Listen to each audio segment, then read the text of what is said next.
Aucun intellectuel qui est humble, ça n'existe pas. C'est qu'il n'en est pas un. Tu ne peux pas connaître beaucoup de choses et être humble, ce n'est pas possible. Parce que chaque jour, tu seras heurté par la bêtise et l'ignorance des gens. Et ça va t'empêcher d'être humble. Et quand je dis que tu n'es pas humble, ce n'est pas que tu vas commencer à bavarder partout. Même dans les rapports humains. Quand tu vas discuter avec quelqu'un, tu vas te rendre compte que c'est fébrile. Ça va te gêner. Soit tu vas couper, c'est-à-dire que tu n'es pas humble, c'est-à-dire que tu n'es pas apte à discuter avec des gens qui ont un niveau très faible. Peut-être tu ne seras plus sociable, peut-être tu vas devenir fou parce que tu vas te sentir incompris. Tu vas te retrouver dans un environnement de personnes trop faibles et du coup tu vas te dire mais qui sont ces idiots? L'intelligence rend arrogant. Ce n'est pas un problème en soi.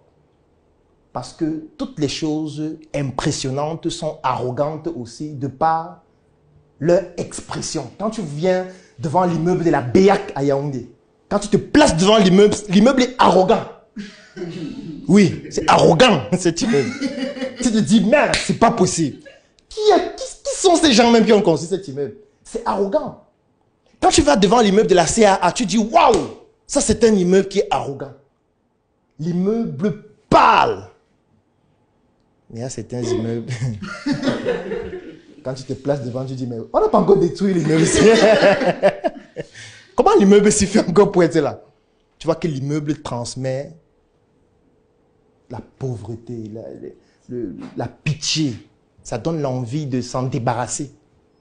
Vous voyez que même un immeuble qui n'écrit pas les textes communique. Il parle, il s'exprime. Et vous pensez que vous, quand vous vous baladez en route, votre attitude ne s'exprime pas. Vos vêtements ne s'expriment pas. Votre manière de parler ne s'exprime pas. Vos photos ne s'expriment pas. Vos vidéos ne s'expriment pas. Ça s'exprime. Juste que ce n'est pas parce que les gens ne viennent pas vous parler de ça qu'ils ne le ressentent pas. Ça s'exprime. Et tout ce qui est excellent et arrogant. La mission est simple. Voici une arme capable de changer le mindset du continent africain. Détruire l'obésité de l'inconsistance intellectuelle dans laquelle se cache le coffret VIP. Il possède une arme contenant 200 heures de formation et 8 ans d'expérience entrepreneuriale. Recevez le pouvoir de devenir une meilleure version de vous-même. Armez-vous de cette clé pour une réussite entrepreneuriale.